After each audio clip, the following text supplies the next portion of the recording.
kick off the session. I see some people are still trying to dial in and join the session, but let's kick off and then they can join from there. So first of all, thank you for joining. This session is around IAM and the Thales IAM market solution and the market trends. My name is Giovanni. I work at Exclusive Networks as a business development manager for Thales and Proofpoint. I'll give a small introduction and then I'll give the word to Peter. Peter Wilbrink from Thales, who will dive into the IAM market trends. Now, before we do that, let's start off with this small introduction. Why? We did a cloud and security market trend study ourselves at the end of 2019, so a little bit over 6 months ago. And I think it's very relevant to share this info with you as well. Now, I think something is stuck. Yes, now it's better. Now, what did we do? As I explained, we did a market study together with the agency called Merluno. Merluno is a consulting company that works with both small companies as well as large ones. Now, what do?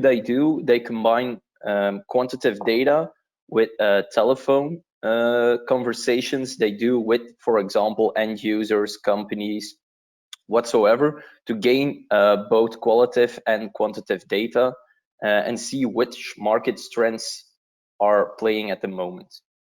Now, we try to do this for the IT market, the market we are all in, and we define the question which IT trends are there in the end market, so the end user market, that have an influence on the IT investments of the coming 12, 24, or 36 months.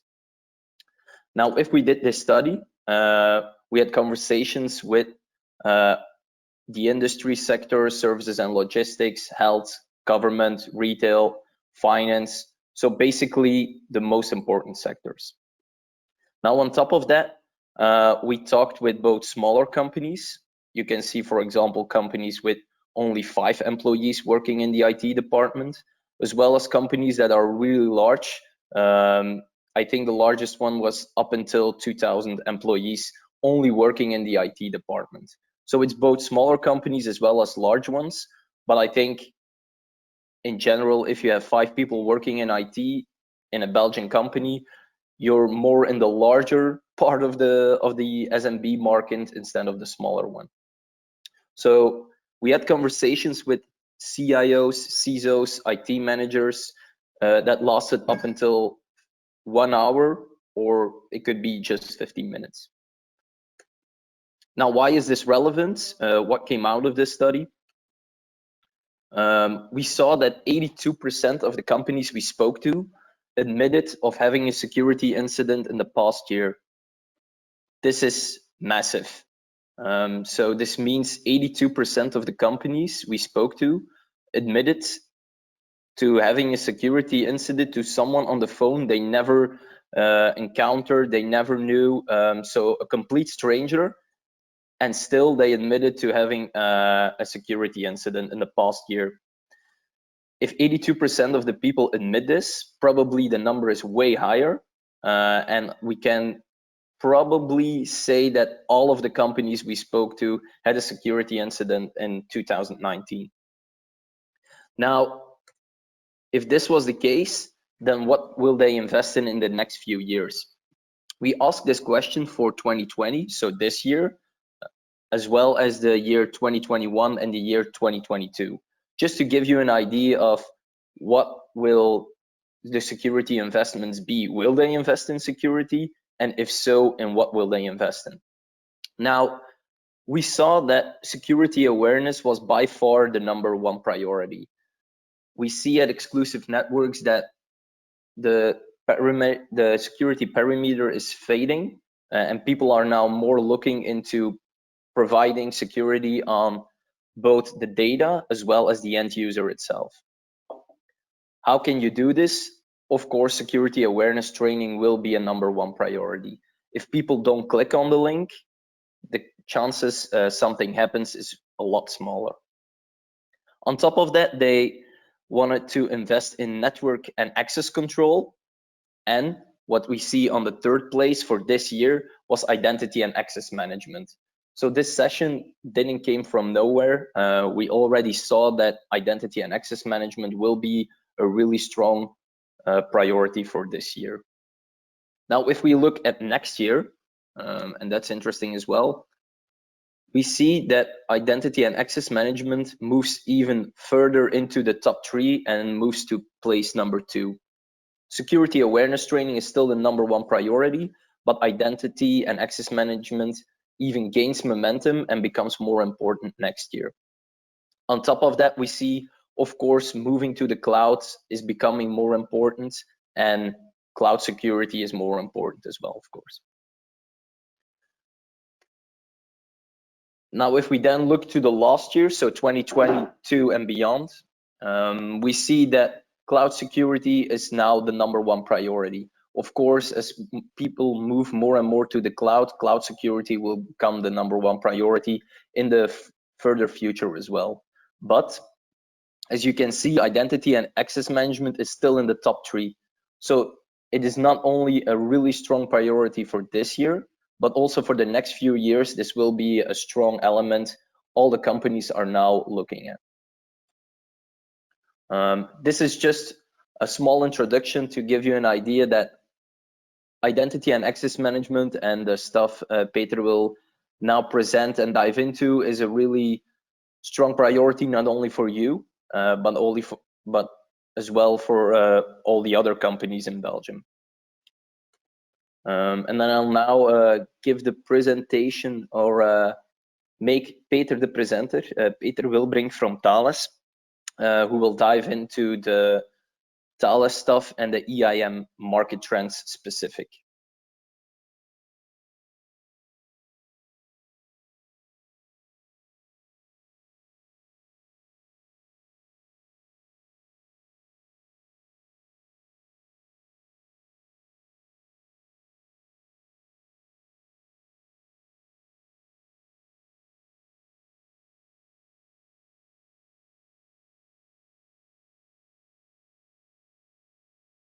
Goedemorgen. Good morning. Thanks, Giovanni. Can hear you. That's good, and you can see, hopefully you can see the slides as well. Yes, perfect. Okay, thank you. Within Thales, I'm driving the adoption of our access management solutions and in EMEA, and looking at the trends and the changes that we see happening. From that perspective, I'll try to share some of the information. From Thales, cloud protection and licensing, that's the part of Thales we're a part of. We're looking effectively at 2 items in this world at the moment. On one side, we're looking at the digital identity, and the other side, we're looking at data protection, and that's our focus areas. Within this, we've been working a long time also with a lot of yourselves as customers.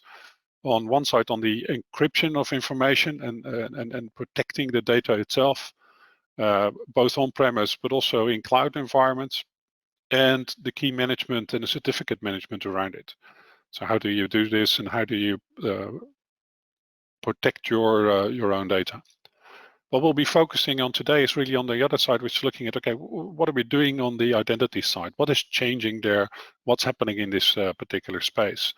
And again, we've been doing this for a long time. A lot of people know us from our corporate badges, from identity solutions on-premise, but also some of you already know us from our identity solutions in the cloud. I'll be trying to go through a couple of items today, and really starting at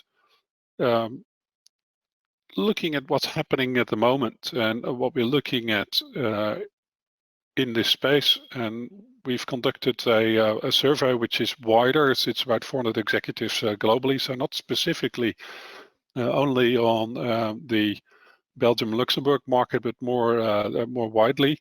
And what we see is really that a lot of people are looking at, okay, what shift do we need to make and what changes we need to implement based also on what happened over the last couple of months. We've seen a big change in people working from remote, working from home. Unfortunately, I would have loved to be in the same room with you to kind of share a little bit more interactively. And please, if you have any questions during the slides, pop them into the chat box and we'll address them as quickly as we can. But it's really a change in way of working. And this is something that people are looking into and saying, okay, what do I need to adopt? What do I need to change?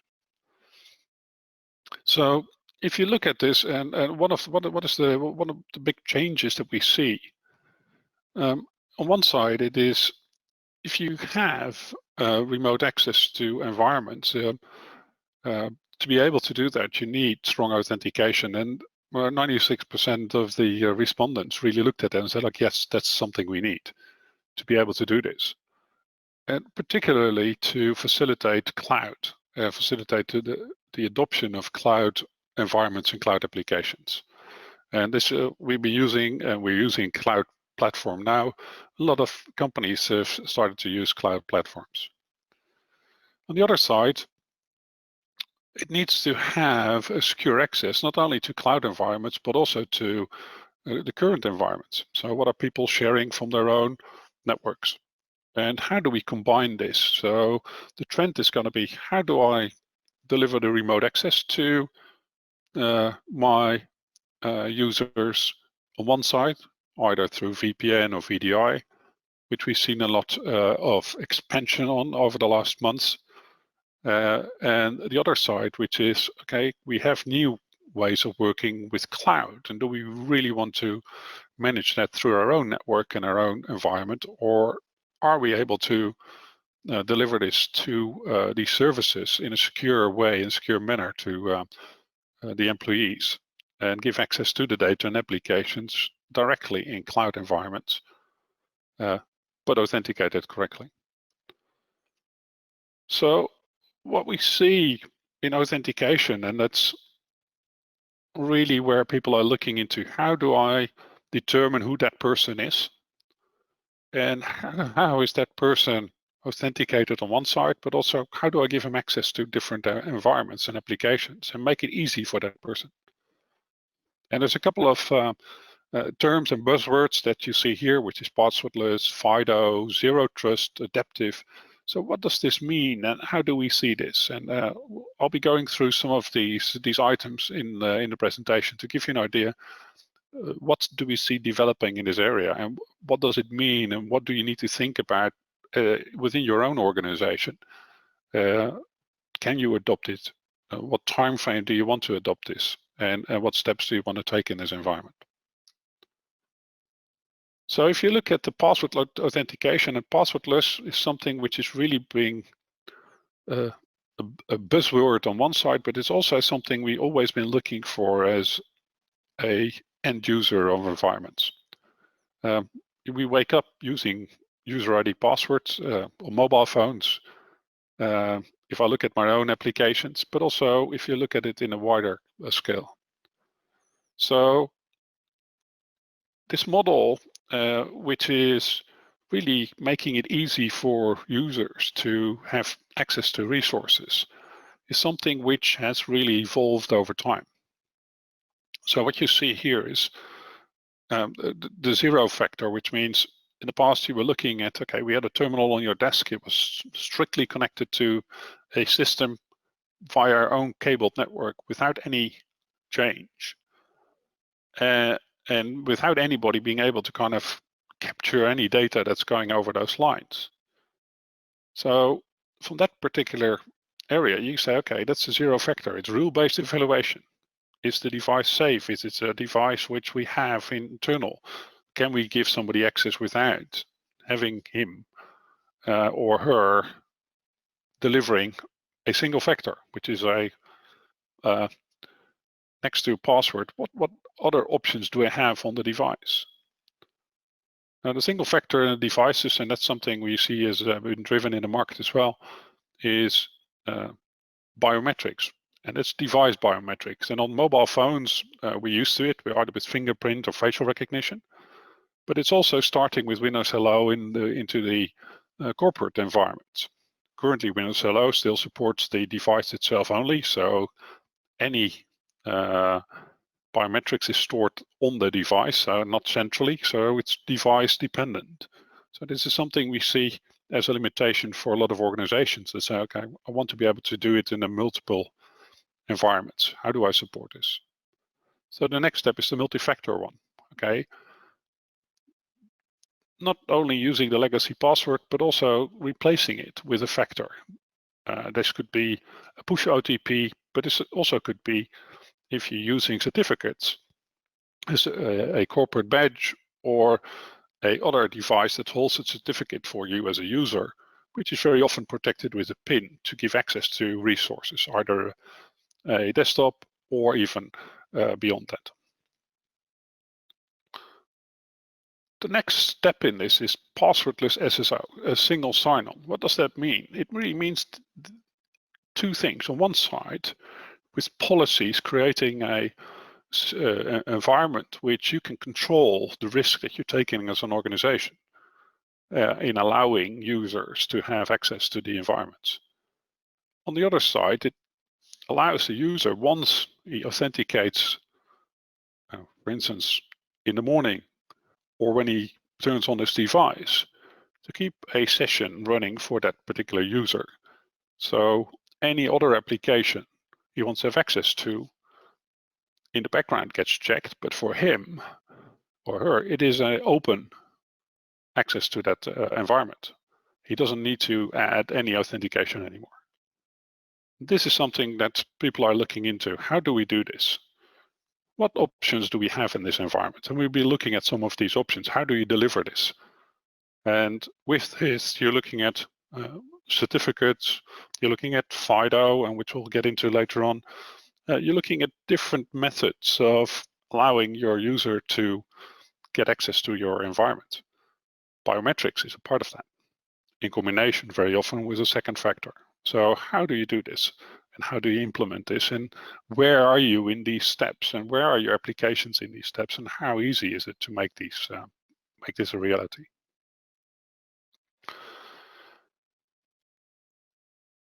So it's always a balance, and we'll see that later on as well. It's on one side, people allow biometrics and the use of biometrics in environments. And again, the respondents indicate that yes, they are using it or expanding the use by either using devices which allow biometrics locally or have mobile phones that people use as a next step. 70% also says like, yeah, we still plan to deliver this easiness of passwordless to my users. And we're looking into this together with environments which are driving this. Microsoft is a common environment for a lot of users that's driving this passwordless authentication.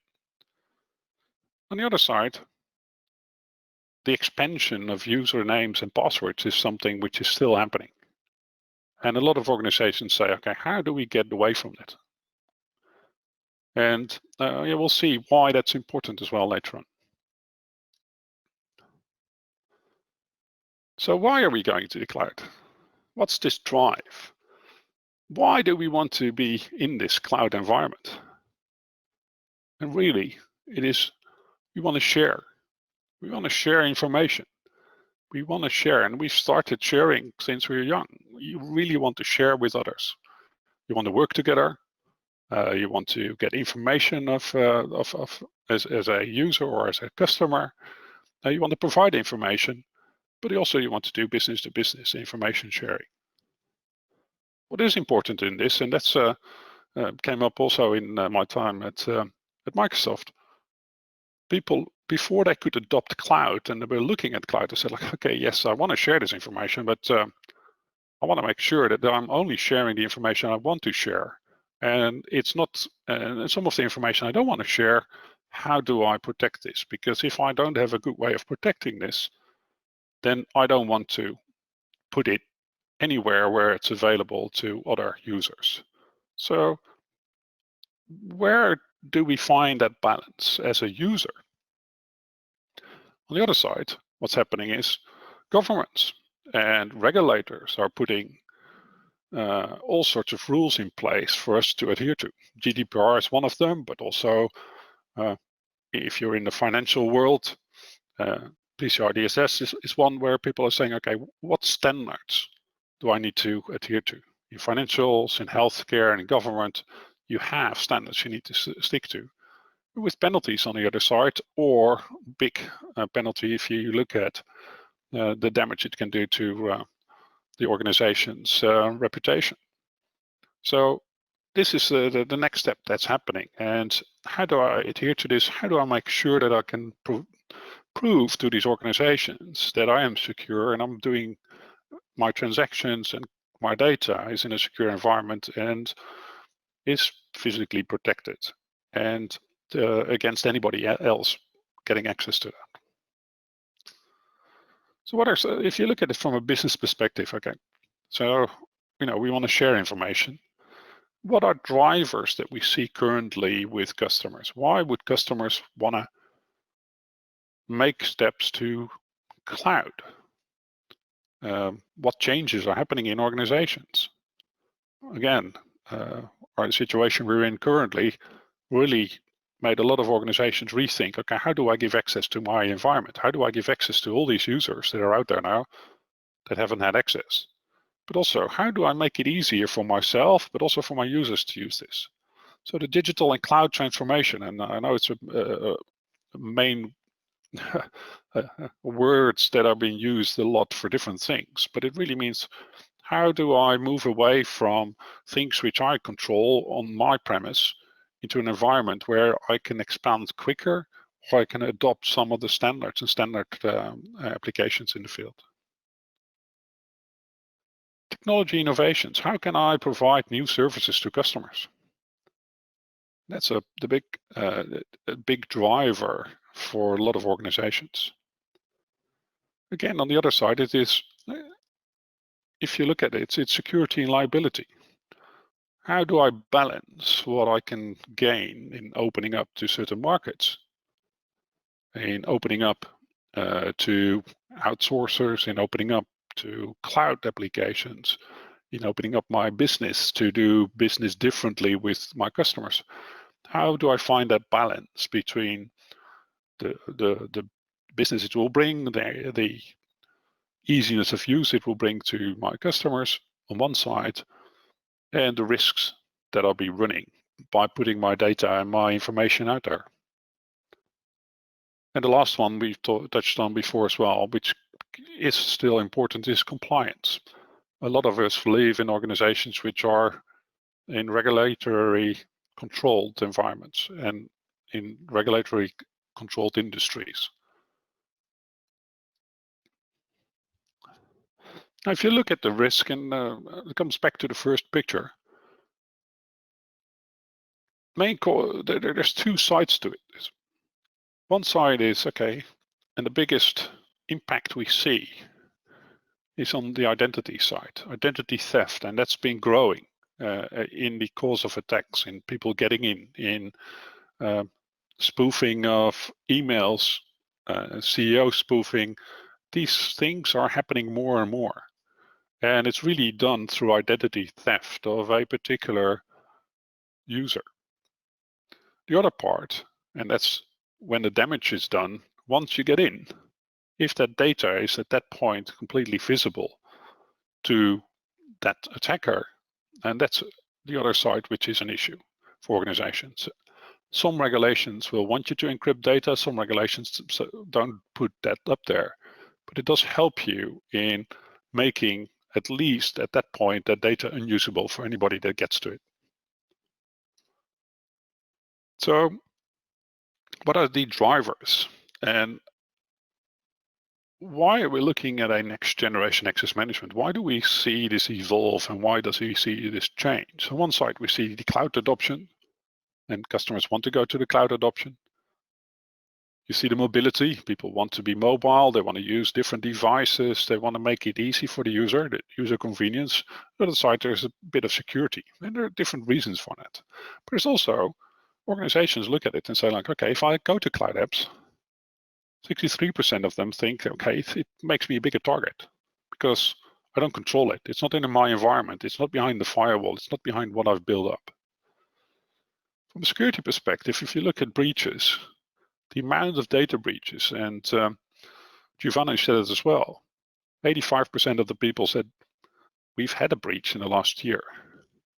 We see that as well in most of the respondents we get on our own results in when we have inquiries with our customers. But also, if you look at how many have been reported under GDPR, and it's only based on a year's data, 41,000 data breaches in the EU in 1 year's time, which is a lot that have been reported. And those are the ones that people knew about it, have seen it, and know about it. That data has been breached, and data which is relevant has been touched. We don't even know how many haven't noticed. So the mobility, how do I give that access to those users? How do I make sure that that user is that user with multi-factor? And how do I, with access management, with policies, put that in place? Now, you would say, okay, we've got that in place. We've got our user ID and password in place. And as I said, in the morning when I wake up, I pick up my own private mobile phone and look at it and go to my email, go to Facebook, I go to social sites. I have some applications that I use myself, and all of these are all protected with a user ID password. But how many cloud applications am I using from a business perspective? Okay, I start with email in the morning. Then I work on some of my customer engagements. I report an issue in my engineering environment. I look at how much money I'm going to get at the end of the month, and if my holiday payment is in there. So I will look in the HR applications. I have access to cloud environments, both internally and externally, via secure methods. And I collaborate with a lot of my internal colleagues. So if I look at this already within just starting up in the morning, within the first hour, I've already touched 5 or 6 cloud applications with multiple logins very often.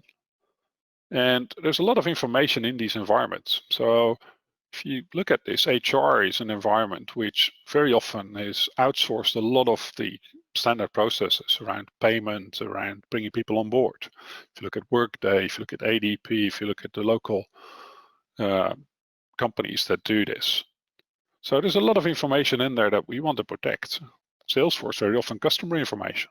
Office 365, if I pretend to be a CEO, I can tell somebody to make some payments, and that's just happened. So what's the average? The average amount of cloud applications is 29.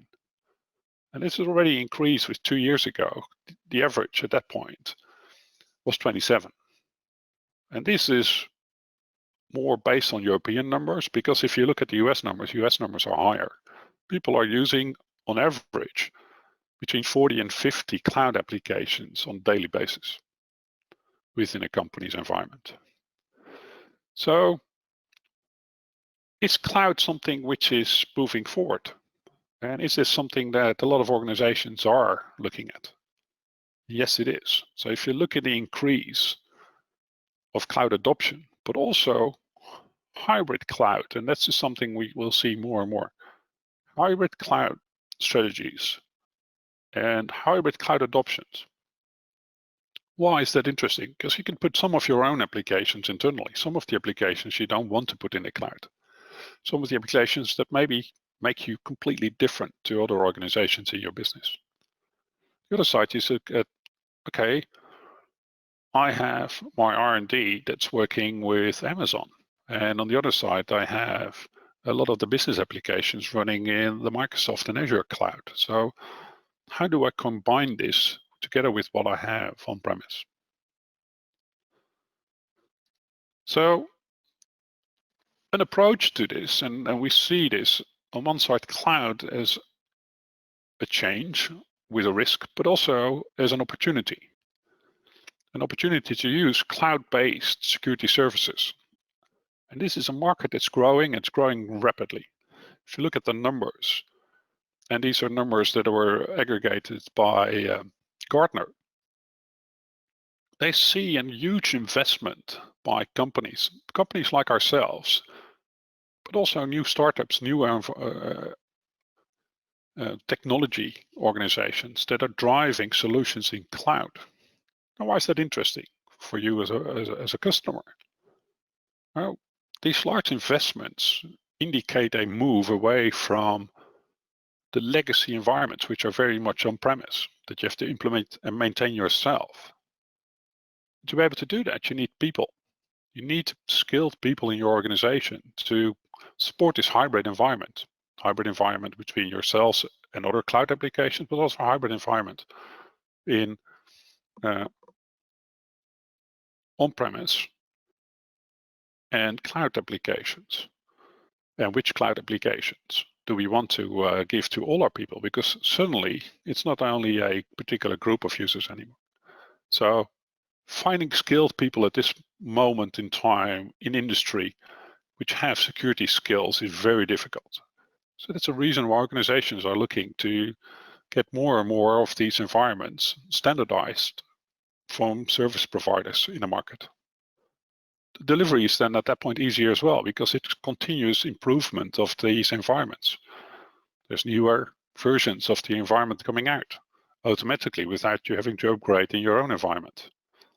You don't have to maintain a continuous upgrade path in your own environment for these applications and for the multi-factor possibilities, because nowadays you have many more capabilities in the software solutions via the cloud that you had available on premise. The other question that a lot of people are asking is, okay, this data is in the cloud, but I've got a cloud provider, and the cloud provider is taking care of all the security around that information, isn't it? And that's not completely true. So important to keep in mind is the joint security model that's in place and the joint security responsibility. You need to, on one side, you can trust the cloud provider that he is making sure the infrastructure is securely managed and securely set up. And they're investing quite a lot of money in doing that. So if you look at an Amazon, if you look at a Microsoft, they're spending a lot of money to make that cloud infrastructure secure. The same is for SaaS applications that run on top of this. People are really driving that to the point where it's secure. On the other side, if you put data in there, that data is your responsibility. If there's a breach of that data, either for a compliance reason or for information becoming available externally, that's your responsibility. So protecting that is an important one. Again, protecting that on one side with who can get access to it. On the other side, it's okay, how do I protect the data once it's there? So how do I encrypt it and how do I do the key management around it? But this is an important one to keep in mind if you're using cloud applications. So what has changed? And what are we looking at, and why do we see this move? And we've seen this before, and indicated it in the past when we had an environment. We said, okay, we have our own internal network, and within that network we deliver services to our own users, and that's protected with firewalls, with intrusion detection, with rules and regulations internal. And for people that remotely have to have access to that, we have either a VPN or a VDI environment. So people can work when they travel or work when they are having an outside function. Very often we've looked at this and said, okay, to protect that, and organizations have incorporated multi-factor authentication to make sure that that person is that person, either by giving him a hardware token, giving him a badge, giving him a soft token, different ways of identifying that person to access this VPN or this VDI. And again, in the last months, this has grown quite rapidly because what we've seen is not only this change to this environment, but it's suddenly, we got many more users out there. So where before we only had a smaller group of remote users, suddenly now with people working from home and more functions working from home, they all need to have access to our network. But on top of that, and that's a change, you see that you're adding different services which are not maintained anymore internal. And again, these environments, and you see different environments, and we picked a couple here to give you a bit of an idea. There are different environments and different types of users internally have to have access to that. So it's the IT admins that need to have access to your F5 or your CyberArk, because they are privileged users that need to have access to your networking environment. They need to protect it, your environment with Palo Alto maybe. So looking at this environment, the IT admins are a different user group that you're adding to some of the remote users that before had access.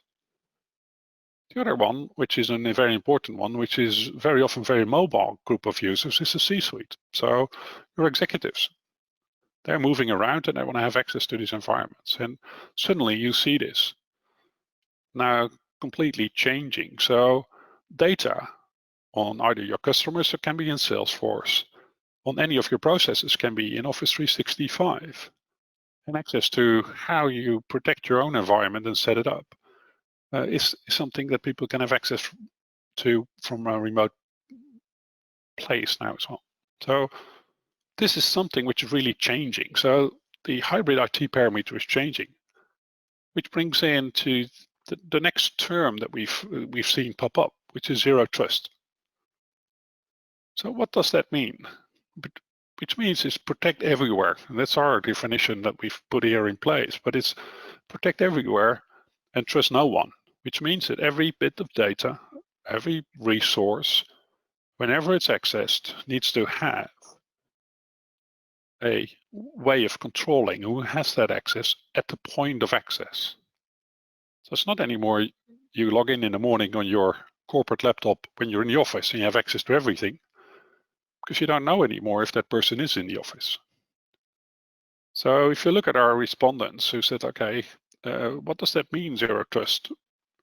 They say, okay, we need policy-based access management to deliver this, because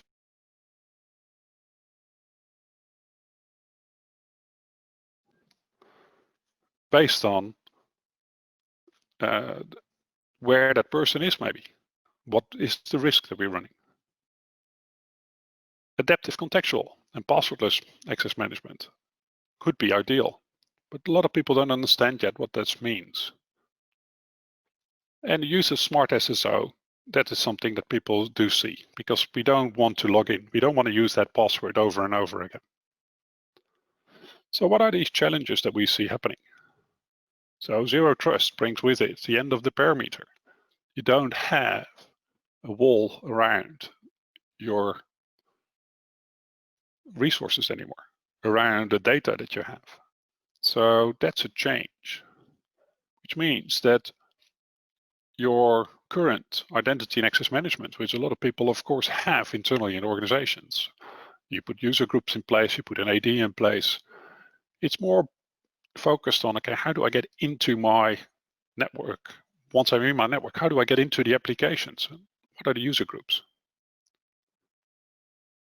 These applications now are not in your control anymore. They're outside. And they're driving, and because of that, the risk is bigger. You can have access to that. Everybody has access to the front door of Office.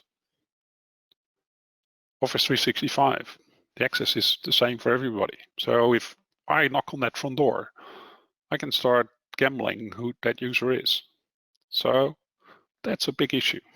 Identity theft is rising. So a lot of people that have moved to Office 365 and were early adopters have seen that it's been easy for people to get into that.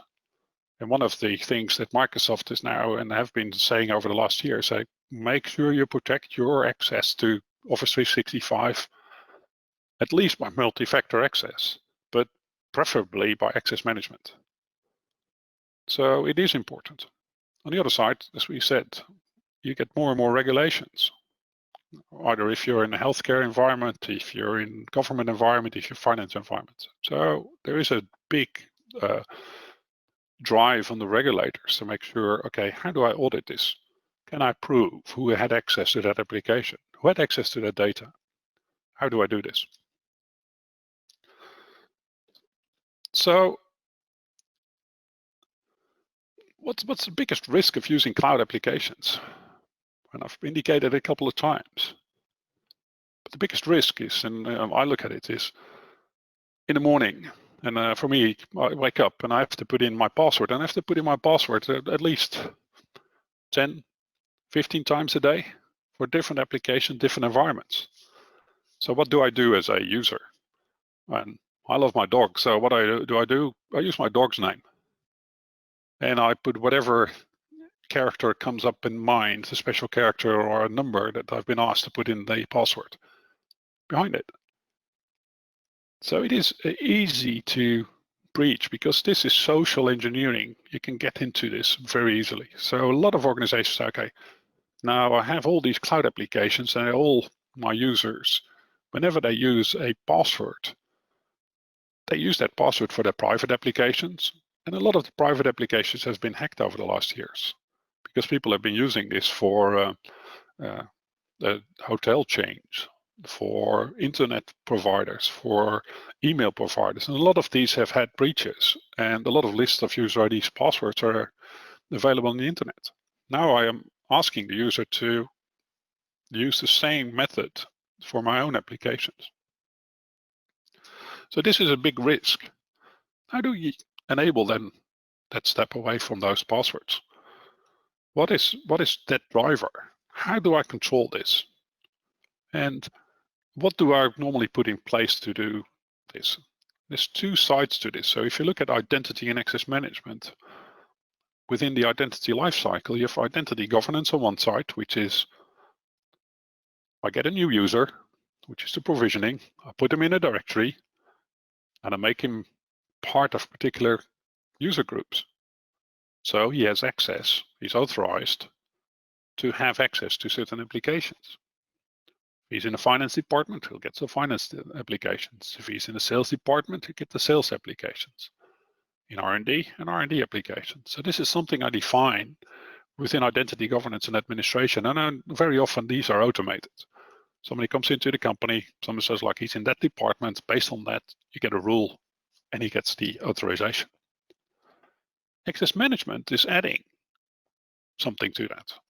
So access management is saying, okay, with MFA, multi-factor authentication, can I prove who that person is when he has wants to have access to that application? Can I set policies so I can control the risk which I'm running to when that user is having access to the environment?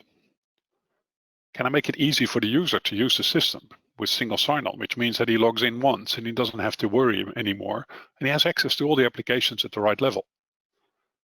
With the access policies, checking in the background continuously if that's okay.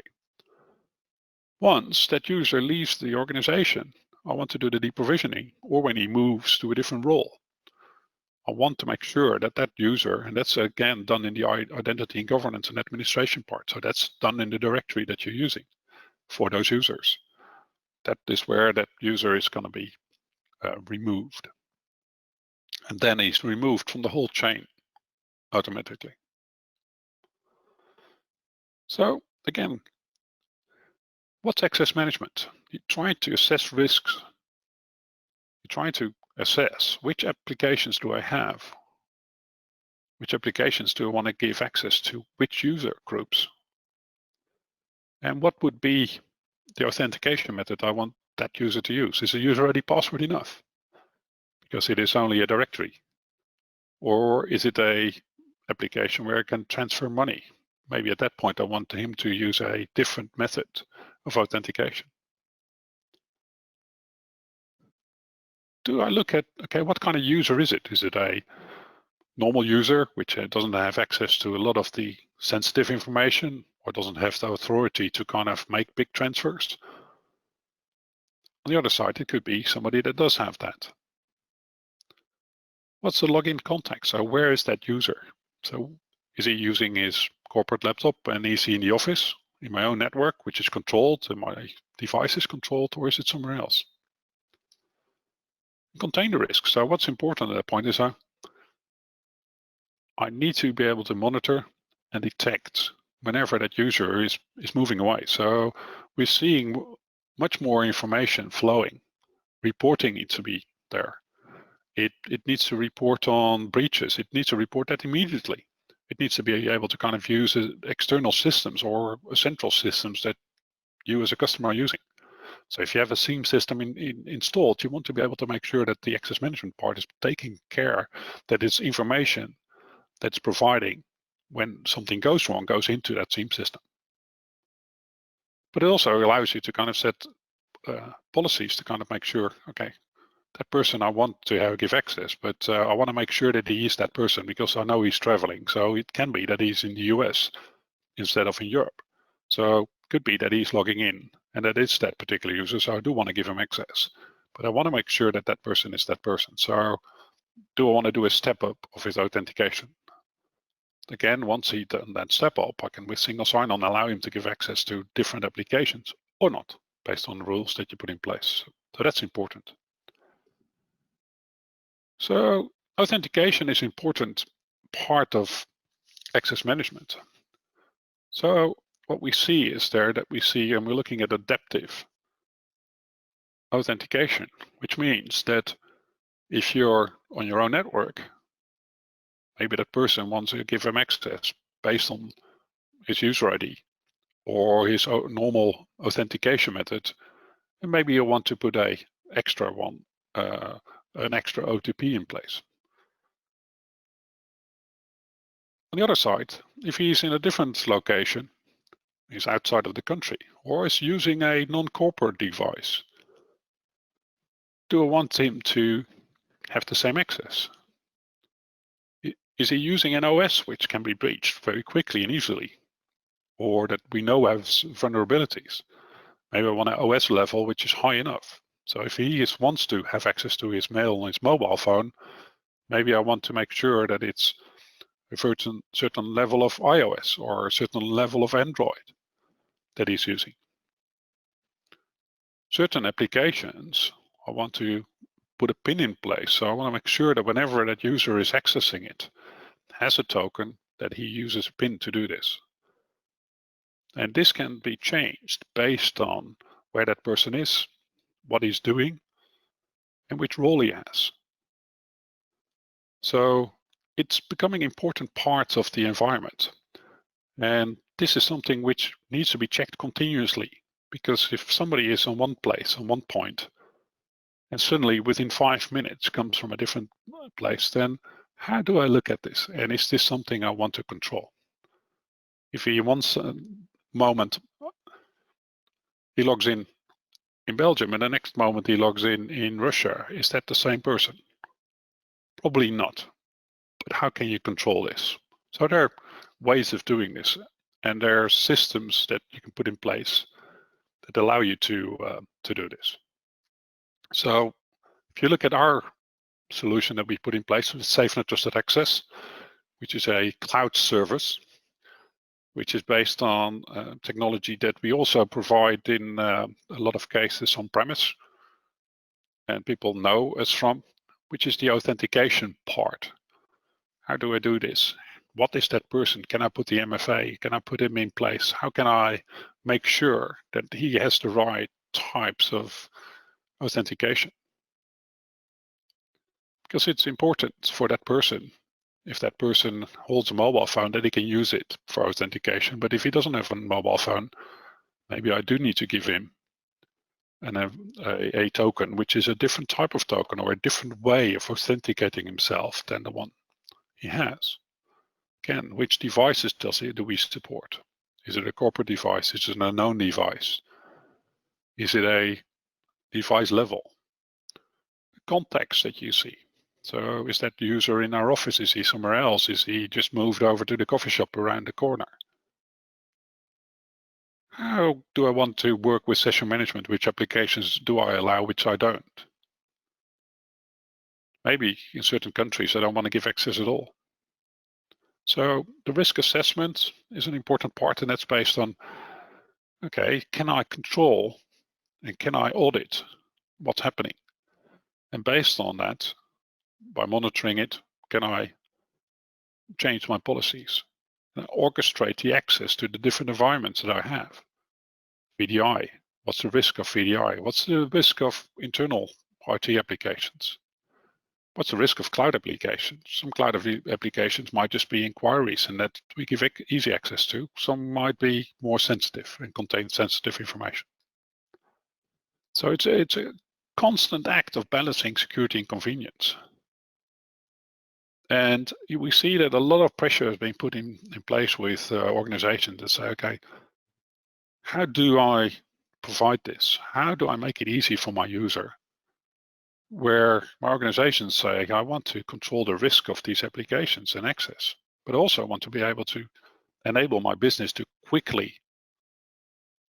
grow, quickly adopt new cloud applications, adopt new routes to market. Allow my business to have a platform, have an environment which allows it to be easy to add new applications instead of making it difficult and putting fences in place. Traditionally, the IT organization was the one that was controlling this and was delivering the access and the rights, and the CISO was saying like, okay, this is what I want you to control. Now with all these applications popping up within the different business units, HR, as I said originally, famous for this, as adopting cloud applications and services external, but also service organizations. And people that are using ServiceNow, a lot of people say, yes, is it a cloud application? Yes, it is.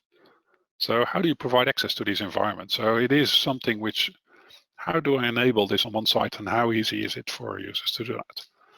On the other side, which user groups do I have? So what are the authentication methods that people are looking at? Do you have a corporate badge that you want to use? Do you want to have PKI on that corporate badge? Do you want to make sure that users still log in with that on the desktop machine? Do you use different types of tokens? Do you use phones? A lot of companies have the issue of not wanting to provide telephones to everybody, mobile phones to everybody. But still, if you want to use it to authenticate people with a authentication application, a lot of you might know Mobile Pass Plus from us, but an authenticator from different environments. Do we want to maintain those devices and are users willing to use their own device? So this is important, but also some environments you don't want to use phones or not allowed to use phones in production areas, or when people are not your own employees, but they're only there as hired hands for certain times. If you look in retail, if you look in different areas. So another step and another buzzword is FIDO, and FIDO is an important one because FIDO allows you to, as a user, to have an authentication for applications you want to have access to. And it's really a standard that was developed for consumer services. But what we see is that this is now being adopted by organizations like Microsoft, and Windows Hello is based on the FIDO standard, which means that you can use FIDO devices to also authenticate yourself to your laptop or your Microsoft device that you want to use. Now, what kind of FIDO environments and tokens do you want to use? And again, there are different solutions for that. So we have solutions in that particular space, but this is something we'll see popping up more and more, because what FIDO and FIDO 2 allows you to do is authenticate you as a user, not only to your device, but also to cloud applications. makes it easy because you don't have to maintain those tokens yourself. That is something the user can maintain himself. So this is a next step, and it's a modern way of accessing. On the other side, if you want to combine it with, okay, but I still have a certificate-based environment in my own organization, you can combine that, and we have combinations already available in smart card solutions. So this is something we see a lot of people saying, like, okay, how can I do this? How can I use this? And you can use that at that point with the certificates also in a combined environment with Windows and Unix and Linux. So this is something we see as a next step for a lot of organizations to go one side passwordless, and the other side make it easier for the user to adhere to corporate security standards.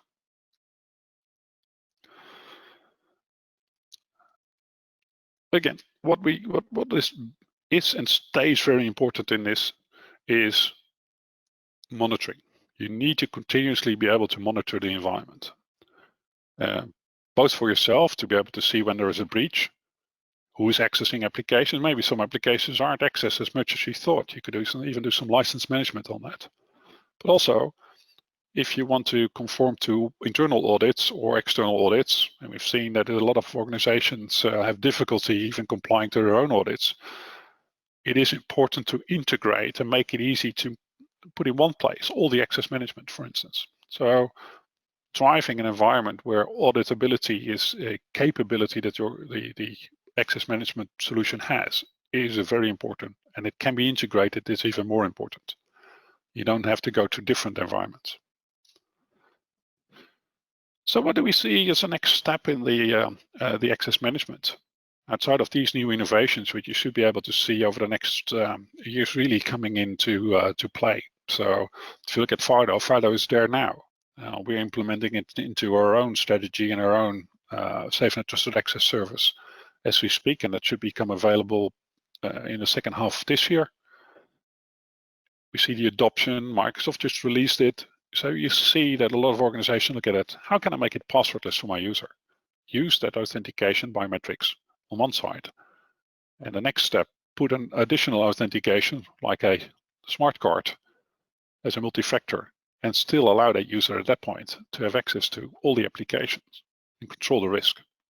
So this is something that's available now. But what are we looking at moving forward, and what are organizations working with? We already said anomaly detection. If I normally log in at 7 in the morning and start my day, and I stop working around 5 in the afternoon, hey, that's a good looking at. Once I now suddenly start logging in at 3 o'clock in the morning, is that the same user? Is that user ID being used in different locations at the same time? Is that a location, if somebody moves and logs in now from the office in Amsterdam, that within 5 minutes he logs in from the office in New York? That's not possible physically. So is this an anomaly we want to detect? So with machine learning capabilities that are being added, this sort of anomalies can be detected and can be integrated. As I said, passwordless, that will go much further than we are used to now. Biometrics is part of it, but also other devices that people are using, because a lot of information, if you look at biometrics, we don't want to all put all our details somewhere central, because once people hack that, it's very difficult to take that out. On the other side, there are some systems that you can put in place that protect that. So it is a balance of, again, security and ease of use. Active protection, continuous control of your user IDs, of the persons, and giving protection of devices and identities. Next step will also be, okay, now I'm using containers to develop applications. How do I do this? I use different devices, so API security becomes more and more important. Cloud ecosystem integration is the next step as well, and FIDO is the first step of that. But we've already seen that. If you look at your private environment, you can use that. For instance, you can say, okay, log in with my LinkedIn user ID, or log in with Facebook, or log in with my Google account. How secure is this? And that's something that you need to select yourself, but this is taking it to the next level. How can we make an industry standard out of this to make it easier to integrate that, maybe with country-wide IDs that people already have.